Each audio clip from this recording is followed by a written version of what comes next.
Yesu ashimwe. Turabaramukije mu izina ry'umwami wacu Yesu Kristo. Ni wa muvugabutumwa mugenzi wanyu watoranijwe Aron Sengiyumva. Mbaramukije mu izina ry'umwami wacu Yesu Kristo, izina twaronkewe gukirizwamo. Imana ibahe umugisha. Ariko ndakunda ko iyo ndiko ndatanga ikiganiro ko tubanza gusenga kugira ngo isengesho rigire ijambo ry'Imana rigire ikimazi mu mitima y'abana b'abantu. Mwami Yesu, turagushimiye kuko uri Imana ishoboye byose. Turagushimiye kubwira ino jambo ubwoko bwawe bugira bwakire, ribe ubuvugishwa butavangiwe kandi rinyengetere mu mitima y'abantu. Cyubahiro kibicawe ibihe bitazoshira. Amen. Basuhuje mu izina ry'umwami wacu Yesu Kristo, kandi tugomba tuganire n'ijambo ry'Imana rije kuruhura imitima y'abantu barushe muri kino gihe cy'iherezo, rije kuruhura imitima y'abantu bafise ibibazo bitandukanye, ariko mu ijuru dufise Imana ishoboye byose, Imana ihindura ibyase guhinduka. Niyo tuje kuvuga tudatinze cyangwa tudatebye.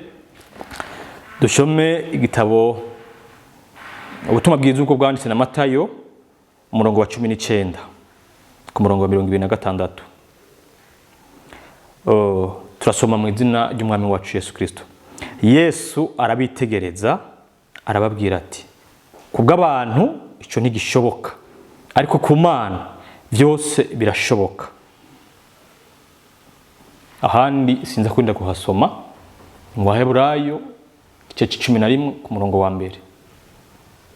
Ukwizera no kumenya udakekeranya ivyizigirwa, ibyo utabonesha amaso nibyo bikwereka ko bizoba kandi ko bizoshika. Mbere ngo nicyatumye abakera Aburahamu bari abatwitangiye bagishingirwa intahe tukivugana n'ubu, nuko bari bafise ukwizera.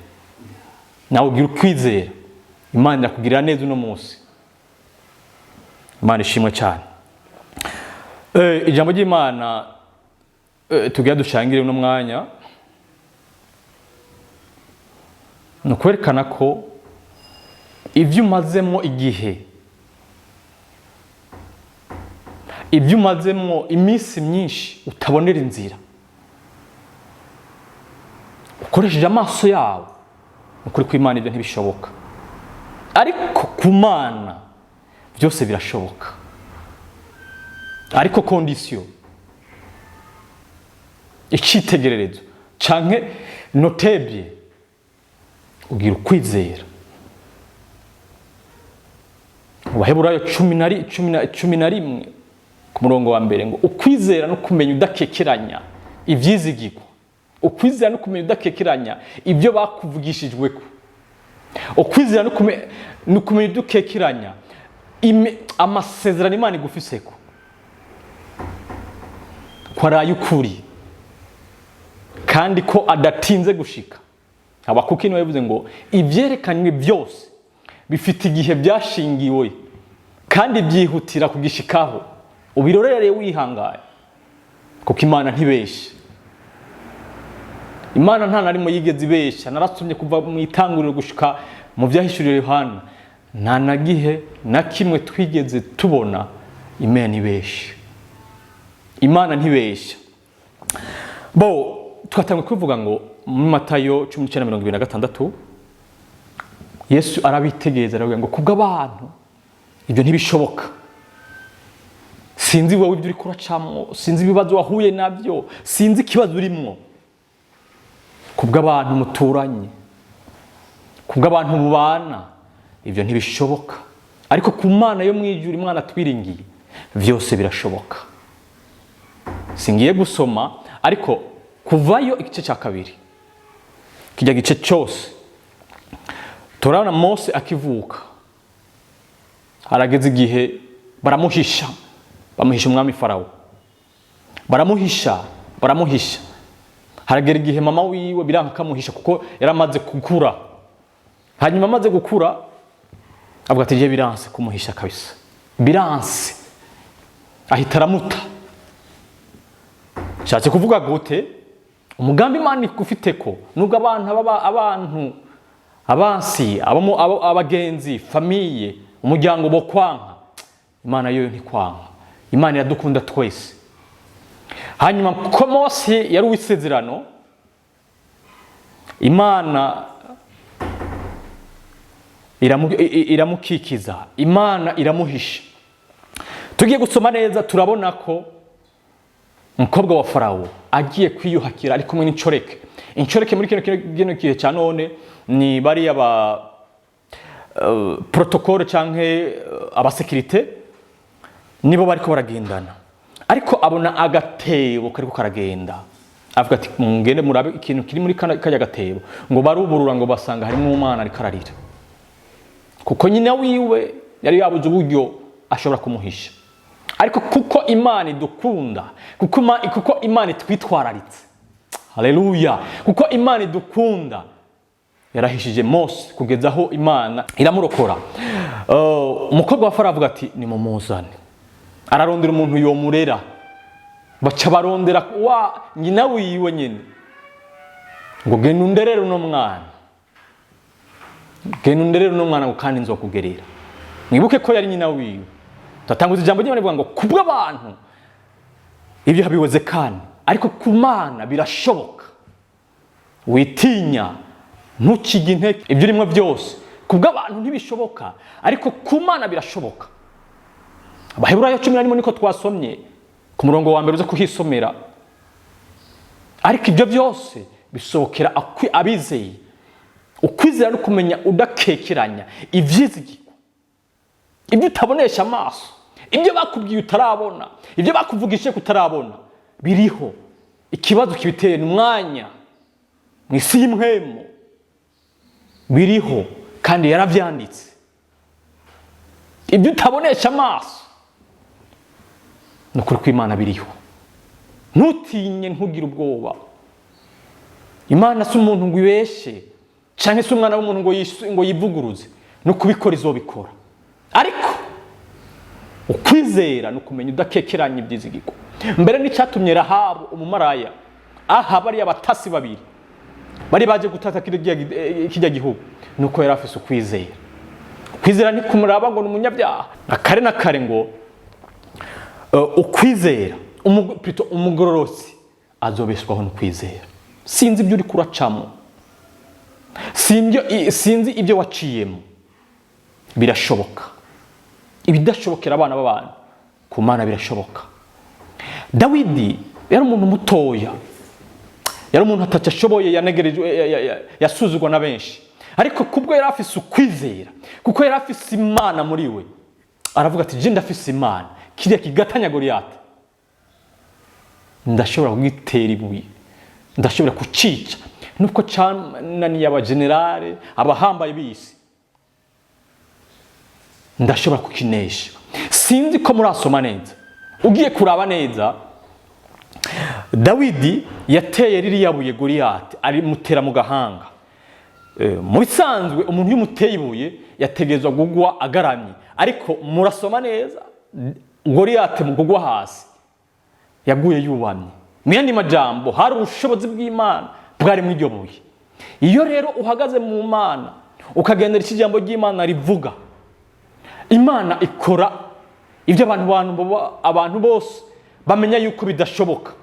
Rero igihe Dawidi amaze gutera rijya buye kira kigatanya Goliyati. Goliyati bivuga ko yari umuntu akomeye. Uduga hejuru yari afise metero 3.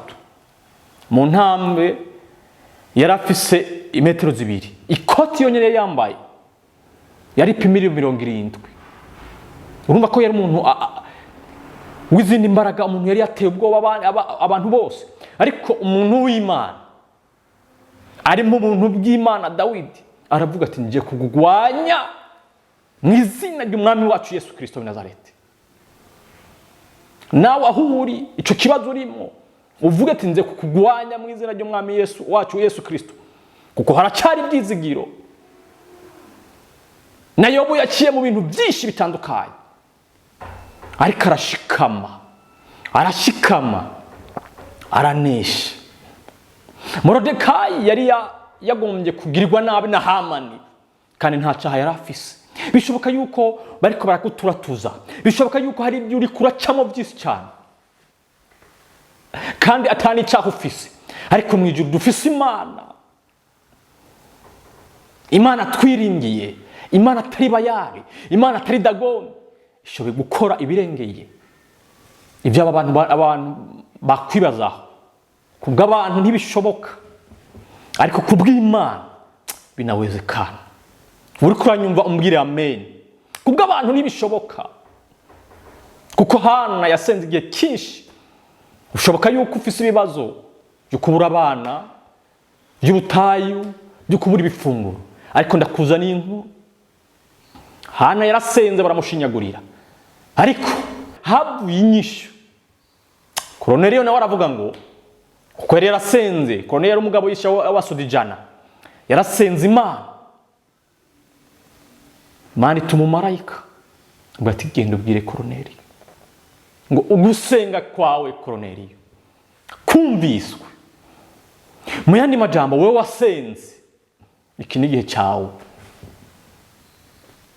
iki ni igihe cyawe.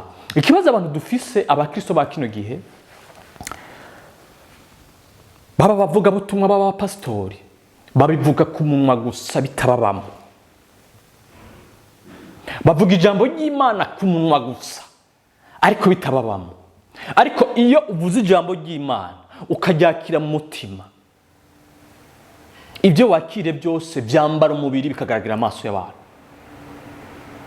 Niyo mpamvu Yosefu bariya bakuru biwe bamushinyaguriye, aribo bagarutse bamusaba ibyo bafungura. Sinzi ibyo waciyemo, sinzi abagusuzuguye, ariko abagusuzuguye nibo bazogaruka kugufukamira. Yosefu aravuga ati kubwa mwebwe, Itanguriro 50 ku murongo wa 20, mwebwe mwagabiye kungirira nabi, ariko Imana nyina amahoro yo yagabiye kubizanisha umugisha kugira ngo icungure abari muri kino gihugu cyose. Imana yagabiye kungirira neza biciye kuri mwebwe. Mu yandi majambo, abansi bawe, abansi bakuriko ubahezagire, kuko aho niho hari inzira yawe yo gushika ku isezerano ryawe. Kubw'abantu ntibishoboka, ariko kubw'Imana birashoboka. Ibidashobokera abantu, kumana birashoboka. Hezekiya mwese muramuzi. Imana yamubwiye ngo ituma ngo Hezekiya tunganya ingeso cyawe kuko ugiye kurangiza. Ariko kubera Hezekiya yari amaze igihe asenga, ibikorwa byose yakoze, avuga ati Imana oya n'ukuri, asenga arangamiza amaso yiwe ku ruhome. Hanyuma Imana ikirahindura, iratuma umwe yari yatumye ati gera uri mubwire kubw'amasengesho yawe, kubw'ibikorwa wankoreye ndakongeye imyaka 15. Imana irumva amasengesho yacu. Reka rero turangize dusenga. Wowe uri mu bibazo, Imana igutabare kandi iteze kugutabara. Ntarasenga ushobora kumpamagara twagufasha kwakira Umwami Yesu. Nico gikuru ko mwisi turi ingenzi. 61 57 25 51 61 57 25 51. Umwami Yesu, uyu muntu ariko rumviza ijambo ry'Imana rimugereho kandi rimuhindure, abone igisubizo kivuye kuri wewe, kuko kubw'abantu ntibishoboka, ariko kubwawe birashoboka. Icubahiro n'inganzi bibyawe ibihe bitazoshira. Amen.